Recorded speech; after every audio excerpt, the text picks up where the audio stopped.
Hi everyone, and welcome back to Art with Mrs. S. Today we're going to be making a Vincent van Gogh sunflower, and we're going to start using some shapes and some lines, and we might even see a little texture and a little pattern. To get this started, I'm going to draw a pretty large circle towards the center of my paper. If you make yours a little smaller than mine, or it's more of like an oval, it got a little bumpy, that's okay too.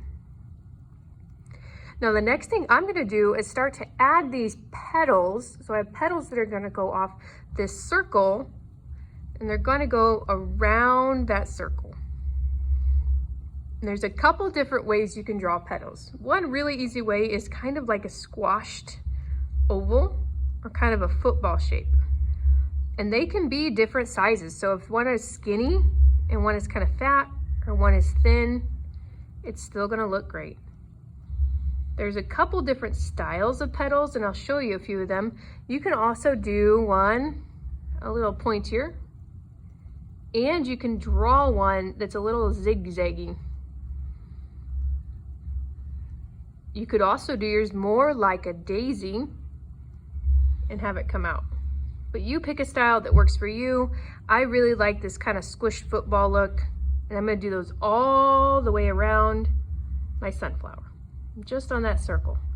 You could have some that go off the page, and you can overlap, so you might have some hiding behind these other petals.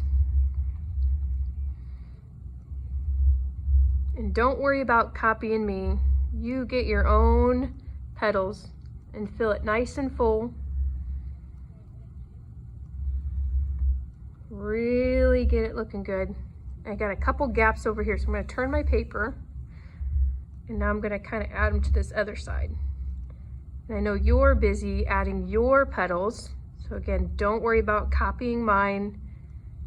I don't even know how many I have yet. But once it looks nice and full and I almost don't have any more room on my paper, I'm going to add a few extra details to my sunflower.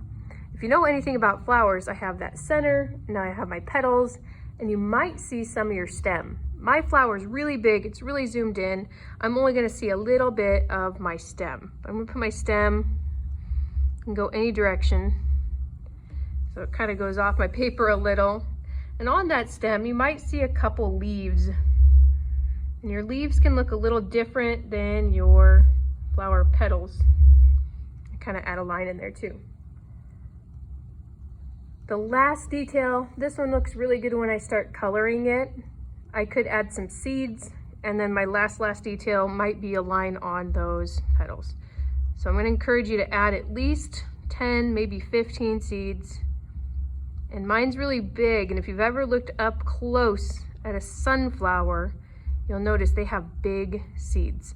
So I'm not hitting my paper making those dots. I want big seeds on mine.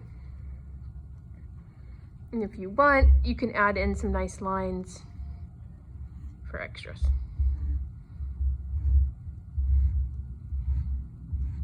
I don't have to do them all.